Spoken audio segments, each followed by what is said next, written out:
कहानी बुढ़ापे में जो दिल बारंबार खिसका। लेखिका नीरजा श्रीवास्तव, नीरू। पार्क के ट्रैक पर जॉगिंग कर रही नेहा को अपनी आंखों पर विश्वास नहीं हुआ। ये तो माथुर अंकल ने मुझे आंख मारी, एक बार नहीं बल्कि 2 बार। पिछले हफ्ते ही तो घर पर आए थे, पापा जी से बात कर रहे थे, मैं चाय देकर आई थी। शायद धोखा हुआ है, पर दोबारा घूम कर आई तो फिर वही हरकत। नहीं, वही है माथुर अंकल, बदतमीज इंसान, इन्हें तो नमस्ते भी नहीं करना। वो शिखा के साथ आगे बढ़ गई। क्या हुआ, अचानक तेरा मुंह क्यों उतर गया और बोलती बंद? शिखा उसके चेहरे को ध्यान से देख रही थी। अरे यार, देख रही है ब्लू स्ट्राइप की टी शर्ट में जो अंकल 3 बंदों के बीच बैठे हैं? उसने बिना सिर घुमाए आंखों से इशारा किया था। वे हर राउंड पर मुझे आंख मारे जा रहे हैं और मेरे घुसते ही हाथ का इशारा करके गाना गाने लगे, जरा हौले हौले चलो मोरे साजना। शिट, फादर इन लॉ के जान पहचान के हैं, वरना इन्हें अच्छे से सबक सिखा देती अभी। पिछले हफ्ते घर आए थे, मुझसे मिले भी थे, फिर भी ऐसी हरकत, ना उम्र का लिहाज ना रिश्ते की मर्यादा। मम्मी जी को बोलूंगी, वही बताएंगी इन्हें। तू अभी आई है ना यहाँ? अरे ये चारों बुढ़े हैं ही ऐसे, सभी को आए दिन चेतावनी मिलती रहती है, पर जब तब ये किसी को छेड़ने से बाज नहीं आते। मजाल है कि सुधर जाए, कभी चाट वाले के पास तो कभी कहीं। रोज रोज कौन मुंह लगे इनके, लेने दो इनको मजा। तुझे नहीं पता, नई खोज है, वैज्ञानिक बता रहे हैं कि महिला को छेड़ना घूरना आदमी की सेहत के लिए अच्छा होता है। उम्र बढ़ती है, बीवी बूढ़ी होगी तो ठीक से करवा चौथ रख नहीं पाती होगी। सेकने दो इन्हें आंखें, बढ़ा लेने दो उम्र, इससे ज्यादा कर भी क्या पाएंगे। यार इग्नोर कर बस। कहकर शिखा हंसने लगी। समझा लीजिए इन्हें रेवती बहन, पानी सिर से ऊपर जा रहा है। राम शरण जी तो बहू बेटियों पर भी छींटाकशी करने से बाज नहीं आ रहे। बुढ़ापे में मुफ्त जेल की सैर हो जाएगी। कैसे रहती हैं ऐसे घटिया लीचड़ आदमी के साथ? आपकी भी बहू आने वाली है, तब देखेंगे। भन्नाई हुई पड़ोसन लीला निगम धमकी देकर चली गई। रामशरण माथुर अपनी आदत से लाचार थे। 60 साल के होने के बावजूद वे सड़क छाप आशिक बने हुए थे। बुढ़ापे में भी यही उनका शगल था। 2 ही बच्चे थे उनके, बड़ी लड़की रानी और बेटा रणवीर छोटा था। उनकी ऐसी ओछी बातें सुनते ही वे दोनों बड़े हुए थे। पहले तो पड़ोस की औरतों के लिए लव लेटर क्या, पूरा रजिस्टर लिखकर अपने ही बच्चों को पढ़ा पढ़ा कर हंसते, तो कभी चुपके से खत उनके घर फेंक आने को कहते और दोस्तों के साथ मजे लेते। रेवती उनकी बुद्धि पर हैरान परेशान होती। अपने बच्चों के साथ कोई पिता ऐसा कैसे कर सकता है? नादान बच्चे गलत रास्ते पर न चल पड़े, आशंका से रेवती गुस्सा करती। मना करती तो लड़ने बैठ जाते, समझते वो दूसरी औरतों से जलन के मारे ऐसा कह रही है। उसे चिढ़ाने के लिए वे ऐसी हरकतें और करने लगते। माँ कुछ कहे, बाप कुछ और सिखाए, तो बच्चों पर अलग प्रभाव पड़ना ही था। रानी ने रो धोकर किसी तरह बीए किया। वो अपनी शादी के लिए लालायत रहती, जल्दी से जल्दी घर बसाकर इस माहौल से दूर चले जाना चाहती थी। बाप की हरकतों से जब तब कॉलोनी कॉलेज की सखी सहेलियों में भी उसे शर्मिंदगी झेलनी पड़ती। पापा जी तो अभी अपने में ही रमे हुए हैं, मेरी शादी क्या खाक करेंगे? ये सोचकर उसने फेसबुक पर किसी रईस से पींगे बढ़ाई और उससे शादी कर सुदूर विदेश चली गई। रेवती चाहती थी छोटा बेटा रणवीर भी शादी कर अपना घर बसा ले, उसका माहौल बदले और वो खुश रहे, पर वो शादी के लिए तैयार ही नहीं हो रहा था। ऐसे वातावरण में होता भी कैसे? घर की प्रतिष्ठा पर पिता ही कीचड़ उछाल रहा था। वो किसी बड़ी कंपनी में सॉफ्टवेयर इंजीनियर के पद पर जॉब करने लगा था, बढ़िया काम कर रहा था। सो घर की सारी जिम्मेदारी बाप द्वारा उस पर डाल दी गई और उसके ऊपर इतना खर्च हुआ है, अब वो नहीं करेगा तो क्या हम बूढ़े करेंगे? जवानी में खूब पैसे उड़ाए, कुछ बुढ़ापे के लिए ना जोड़ा ना छोड़ा कि बेटा आखिर होता किस लिए है। पढ़ाया लिखाया खर्च किया किस लिए? रेवती क्या, निर्लज्ज से वे बेटे को भी उस पर खर्च हुआ जुड़ाने लग जाते। रेवती को गुस्सा आता तो कह उठती, ऐसा भी कोई बाप होता है? बेटे के लिए लोग क्या क्या नहीं करते, कितना कुछ कर गुजरते हैं उनके सुंदर भविष्य के लिए। इसने तो हर जगह अपने दम से एडमिशन लिया है, शुरू से स्कॉलरशिप से पढ़ाई की। तुम तो उसे खिलाया, आलू गोभी आटा दाल भी जोड़ लो। छी, कैसे बिताओ? अब तो बेटा ही घर का सारा खर्च उठा रहा था। फिर भी जब तब अलग से कभी चाट जलेबी खाने तो कभी वॉकिंग शू शर्ट कुछ भी खरीदने के लिए रामशरण आतुर रहते और बिना झिझके रणवीर के सामने हाथ फैला देते। पत्नी रेवती इस तरह के व्यवहार से पहले ही बहुत शर्मिंदा रहती। अब जो लोगों से बहू बेटियों को छेड़ने की शिकायत सुनती तो जमीन में धंसती जाती। वो उन्हें समझा समझा कर थक गई। वे कुछ सुनने को राजी नहीं। उस पर से हंसते, कहते, जोर किसका, बुढ़ाने में जो दिल खिसका। इस बार अगर रणवीर के कानों में ये बात पड़ गई तो गुस्से और शर्मिंदगी में वो जाने क्या कर डाले। पिछली बार भी ऐसी ओछी हरकत से शर्मिंदा होकर कितना फटकारा था बाप को, और फिर तंग आकर आखिरी चेतावनी भी दी थी कि अगर नहीं सुधरे तो वो घर छोड़कर चला जाएगा। अच्छा है, रणवीर आज 8 बजे तक आएगा, तब तक शायद मामला ठंडा पड़ जाए। रेवती सोचने लगी। ऑफिस से निकलते समय रणवीर एक बैंक के एटीएम में जा घुसा। उसका कार्ड ब्लॉक हो गया। वो अंदर बैंक में गया तो मे आई हेल्प यू सीट पर जयंती सिन्हा का साइन बोर्ड रखा था। सीट खाली थी। कुछ जाना पहचाना सा नाम लग रहा है। वो ये सोच ही रहा था कि सीट वाली आ गई। सर, मैं आपकी क्या हेल्प कर सकती हूँ? जयंती ने कुछ पेपर टेबल पर रखकर सिर उठाया था। दोनों एक दूसरे को देखकर अवाक रह गए। मिस खुराफाती सिन्हा? वो मन ही मन बोलकर मुस्कुराया। इतने सालों बाद भी रणवीर 7वीं 8वीं क्लास में साथ पढ़ी जयंती को पहचान गया। यही नाम तो रखा था उसके सहपाठियों ने इसका। अरे तुम, मास्टर रोंदू तोंदू, खुला बटन बहती नाक पढ़ाकू वीर। वो थोड़ा झिझकी थी, फिर फ्लो में बोलकर खिलखिला उठी। वाह, टोन तो गायब हो गई है। ओहो, अब तो बड़े स्मार्ट हो गए हो। चमकता सूट बूट टाई महंगी वॉच, क्या बात है, क्या ठाठ है। अगल बगल खड़े लोग भी सुन रहे थे। रणवीर छेंप गया। अब तो मास्टर से मिस्टर शर्मीले बन गए हो। अच्छा छोड़ो ये सब, यार बताओ किस काम से आना हुआ यहाँ? मैं पहले दूसरी ब्रांच में थी, अभी कल ही यहाँ ज्वाइन किया है। अच्छा इत्तेफाक है, जल्दी बोलो, ड्यूटी आवर खत्म होने को है, फिर बाहर निकलकर ढेर सारी बातें करेंगे। वो मुस्कुराई। जयंती ने फटाफट उसकी समस्या का समाधान करवाया और उसके साथ बाहर निकल गई। कोई घर पर इंतजार तो नहीं कर रहा होगा? वो मुस्कुराई। नहीं, ऐसा कुछ नहीं, अभी शादी नहीं की। माँ को इंतजार रहता है, फोन कर देता हूँ। और वे दोनों कॉम्प्लेक्स के हल्दीराम रेस्टोरेंट में आराम से बैठ गए। माँ को तभी आज उसने 8 बजे घर पहुंचने का टाइम बता दिया। दोनों बचपन के किस्सों में खो गए। फिर अब तक क्या क्या कैसे किया वगैरह एक दूसरे से शेयर करते व हंसते बाहर निकल आए। रणवीर बहुत दिनों बाद इतना हंसा था। जयंती अब भी वैसी ही मस्त मौला खुराफाती है। उसको उसका साथ बहुत भला लगा। इतनी परेशानियां झेली, पिता का असमय अचानक देहांत, माँ का कैंसर से निधन, भाई का ससुराल में घर जमाई बनकर चले जाना, और जाने क्या क्या उसने इतने दिनों में ऑप्शन और जाने क्या क्या उसने देखा इतने दिनों में, पर अपने मस्त मौला स्वभाव पर कोई असर न आने दिया। ये सीखने वाली बात है। ये सोचकर वो हल्का महसूस कर रहा था। उस दिन रणवीर को कुछ मालूम नहीं चलने पाया कि कोई पड़ोसी फिर पापा की शिकायत करके गए हैं। वो खाना खाकर सो गया और दूसरे दिन सुबह फिर ऑफिस चला गया। रेवती ने चैन की सांस ली। बेकार ही इन पर गुस्सा होकर उलझता और फिर बहुत बड़ा बखेड़ा हो जाता।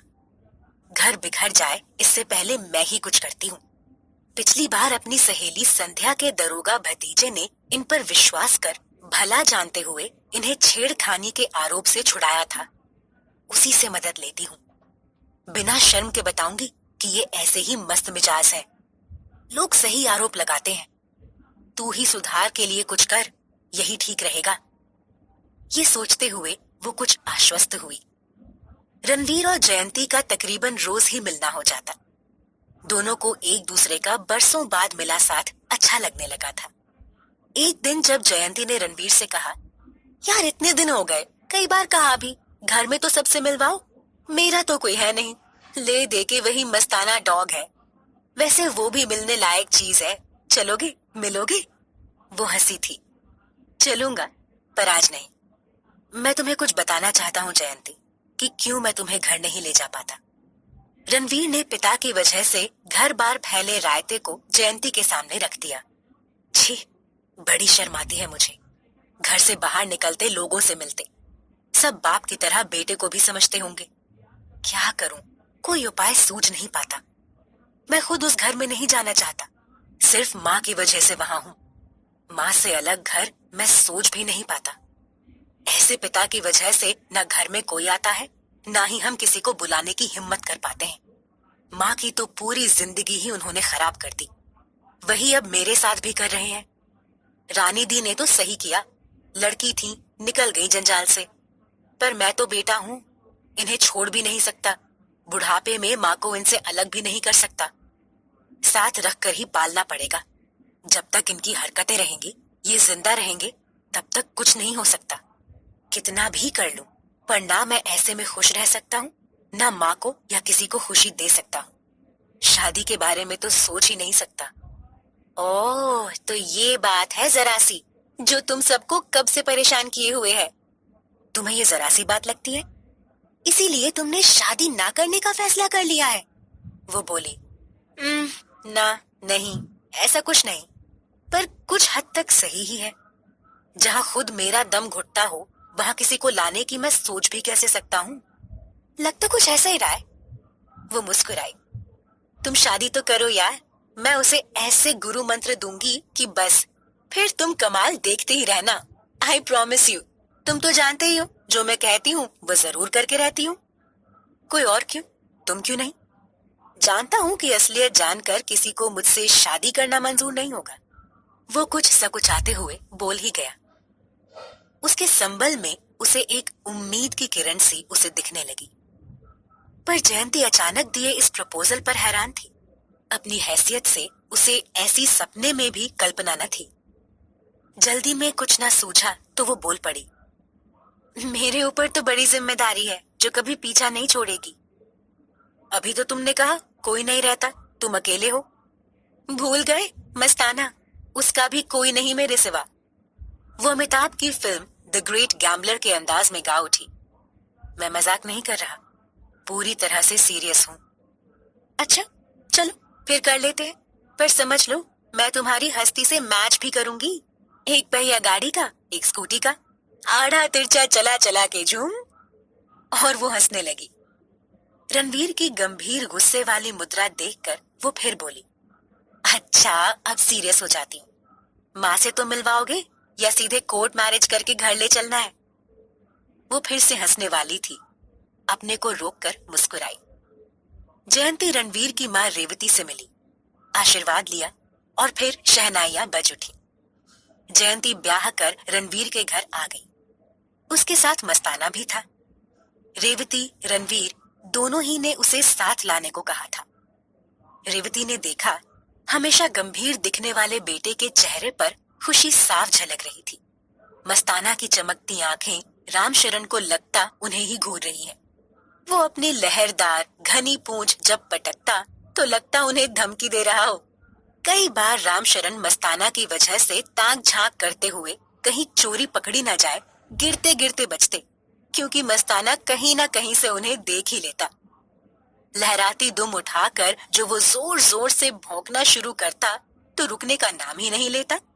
जयंती को मालूम हो गया था कि ससुर जी मस्ताना से थोड़ा डरते हैं।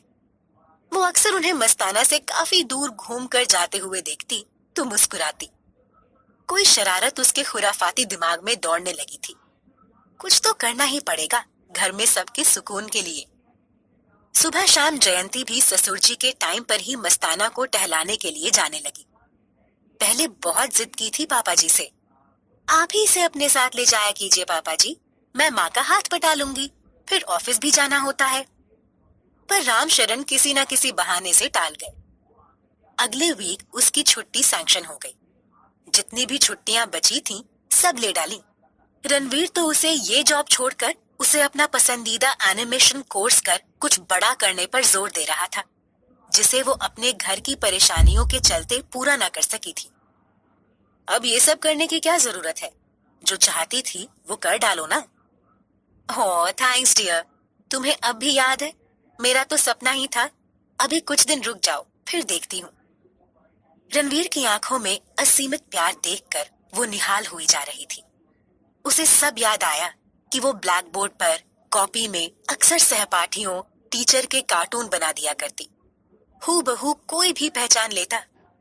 एक बार प्रिंसिपल शशिपुरी का भी कार्टून बना डाला। अचानक मैम राउंड पर आ गई। सभी बच्चे हंसी से लोटपोट हुए जा रहे थे। मैम ने अपना कार्टून पहचान लिया और ऑफिस बुलाकर उसे खूब झाड़ा। उस दिन मिस खुराफाती को पहली बार किसी ने रोते देखा था। सब बच्चों को तो मजा आया, पर जाने क्यों रणवीर को अच्छा नहीं लगा था, जबकि उसने उसे कितनी ही बार चिढ़ाया, कितने ही नाम दिए थे। वो सोचता, इसे तो आज इस अनोखी प्रतिभा के लिए इनाम मिलना चाहिए था। जयंती के मस्ताना के साथ सुबह टहलने जाने से पार्क में रामशरण और उनके दोस्तों की मस्ती थोड़ी कम हो गई थी। एक तो साथियों में से वो एक ही बहू थी, उस पर से उसका खूंखार नजरों से घूरता अल्सेशियन डॉग मस्ताना। कभी जयंती शाम को जल्दी घर आती तो वो शाम को भी मस्ताना को लेकर निकल पड़ती सखियों के पास टहलते हुए। फिर तो रामशरण और उनके दोस्तों की शाम भी खराब होती। चाट गोलगप्पे वालों के यहाँ उनका लड़कियों से छेड़खानी चुहल करने का मजा किरकिरा हो जाता। जयंती अपने मस्त मौला स्वभाव के कारण जल्दी ही नेहा, शिखा आदि लड़कियों से घुल मिल गई। इतवार व छुट्टियों के दिनों में अक्सर वे सुबह अपनी अपनी स्कूटी पर पास की पहाड़ी की ओर खुली हवा में सैर कराती। इन बुढ़ों के दिल में हुक उठती, पार्क में रौनक जो नहीं दिखती।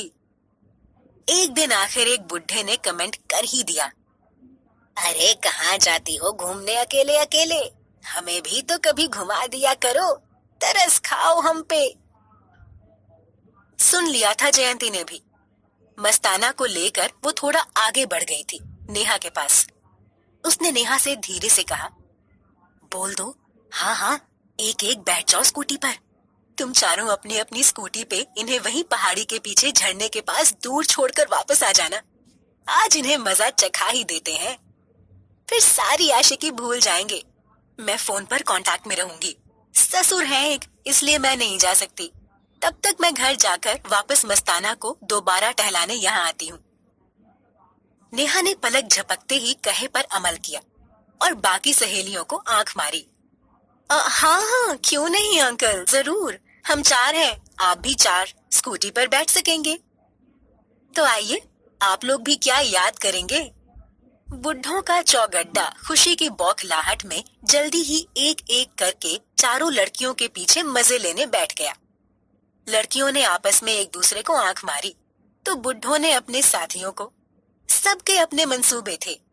लड़कियों ने जो झटके से स्कूटी स्टार्ट की तो अंकल लोगों की मानो हलक में सांस अटक गई, और जो स्पीड पकड़ी तो वे लाल लाल हुए मुंह से रोकने के लिए चिल्लाते रहे। लड़कियां आज दूर निकलकर पहाड़ी के पीछे झरने के पास तक चली गईं, जिसे देखने की तमन्ना तो थी, पर अकेली वे वहां जाने से डरती थीं। आज मौका मिल गया, एक बंद 2 काज। वे सोचने लगी कि काश जयंती भी साथ आ पाती तो कितना मजा आता। अंकल, आप लोग यहाँ पत्थरों पर चैन से बैठो, हम थोड़ा दूसरी ओर से भी देख कर आती हैं, उन्होंने कहा। ओके गर्ल्स, बुढ़े मस्त थे। हाँ जयंती, तुम्हारे कहे अनुसार हमने चारों बुढ़ों को वहीं झरने के पास धोखे से छोड़ दिया है। अब हम वापस आ रही हैं, आधे घंटे में मिलते हैं, ओके? आगे बढ़कर नेहा ने जयंती को मिशन पहाड़ी सफल हुआ बता दिया था। अंकल लोग तो अभी अपनी सांसें ही ठीक कर रहे थे। वे दूसरी ओर के दूसरे रास्ते से निकलकर वापस पार्क पहुंचकर देर तक मजा लेती रहीं। जयंती वहीं इंतजार कर रही थी। मोबाइल पर सारा डायरेक्शन उन्हें वही दे रही थी। काश तू भी साथ चल सकती तो सबकी बिगड़ी शक्लें देखती। क्यों नहीं, अब घर पर बिगड़ी शक्लों के साथ बुरी हालत भी देख लूंगी। वो हंसी थी। बुरे फंसे सारे बुढ़ऊ, वहां ना कोई सवारी ना कोई आदमी। पैदल जब इतनी दूर चलकर आएंगे हांफते कांपते, तब असली मजा आएगा। आज अच्छी तरह से ले लिया होगा लड़कियों के संग सैर का मजा। अब शायद सुधर जाए और हमें छेड़ने की हिम्मत ना करें। सब अपने मिशन पर खूब हंसी। अब ये देखो, 4 चांद लगाने के लिए और क्या लाई हूँ। जयंती बैग से कुछ निकालने लगी तो सभी उत्सुकतावश देखने लगी। अरे वाह, कैप्स, स्कार्फ, कितना प्यारा रेड कलर। पर एक ही कलर क्यों? किसके लिए? हमारे लिए। शिखा, सीमा, नेहा, ज्योति सब खुश भी थीं, हैरान भी। अब सीक्रेट सुनो। मेरे फादर इन लॉ नई कैप के लिए मेरे हबी से कह रहे थे। मैंने कहा कि मैं ले आऊंगी और मैं एक नहीं 4 लाल रंग की टोपियां उठा लाई इस चौकड़ी के लिए। जानती हो क्यों? क्योंकि मस्ताना द हीरो को लाल रंग से सख्त चिढ़ है। कल पार्क में आकर बैठने तो दो बुड्ढों को। जब ज्यादा लोग टहल के चले जाते हैं, पार्क तकरीबन खाली हो जाता है। ये बुढ़े तब भी बैठे मजे ले रहे होते हैं। बस तभी इन्हें ये गिफ्ट पहना कर और फिर उन्हें मजा दिलाएंगे। आइडिया कैसा लगा? हाँ, स्कार्फ की गांठ जरा कस के लगाना सभी, ताकि जल्दी खोल न सके वे। शिखा ने कहा तो सभी हंस पड़ी। हाँ, मैं और शिखा पार्क के दोनों गेट बंद करके रखेंगी। नेहा ने योजना को सफल बनाने में एक और टिप जोड़ा। और मस्ताना को पार्क के अंदर छोड़कर वहां से थोड़ी देर के लिए बाहर निकल जाऊंगी। फिर मस्ताना अपना काम करेगा और मैं 5-7 मिनट बाद लौट आऊंगी स्थिति संभालने। हा, सब खूब हंसी। बुढ़ापे में जब रेबीज की कई सुइयां लगेंगी तो सारी लोफरी निकल जाएगी। उनके सम्मिलित ठहाकों से पार्क गुंजायमान हो उठा। दूसरे दिन कांड हो चुका था। टोपियां संभालते स्कार्फ खोलने की कोशिश में गिरते पड़ते चिल्लाते उन आशिक मिजाज बुड्ढों की हालत देखने लायक थी। बाकी खड़े लोगों ने भी लड़कियों का साथ दिया। जो हुआ ठीक हुआ इनके साथ। अच्छा सबक है, सभी को तंग कर रखा था। अच्छा हुआ, सबक तो मिला। जोर किसके बुढ़ापे में जो दिल खिसका। रेवती भी चिढ़ के बुदबुदा उठी। पास खड़ी जयंती ने सुना। उनकी आंखों में कोई भी दर्द न दिखा तो उसे राहत मिली कि वो उनकी दोषी नहीं है। पास के अस्पताल में रोज इंजेक्शन लगवाने जाते दोस्त आंसुओं में कराहते हुए मिलते, पर कुछ न कह पाते, न आपस में, न घर वालों से, न ही और किसी से। जयंती की टीम ने उन्हें एक नारे से सावधान कर दिया था। जब तक बहू बेटियों के लिए इज्जत आपके पास, तब तक खैर मनाओ आप, वरना और भी तरीके हैं अपने पास।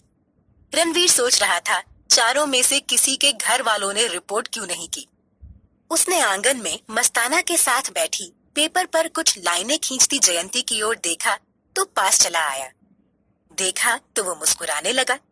पार्क में कैप स्कार्फ में गिरते पड़ते मस्ताना के डर से भाग रहे उन चारों बुड्ढों का कितना सटीक कार्टून बनाया था जयंती ने। अभी आपने सुनी स्वस्ति श्री शर्मा की आवाज में नीरजा श्रीवास्तव नीरू द्वारा लिखित कहानी बुढ़ापे में जो दिल बारंबार खिसका।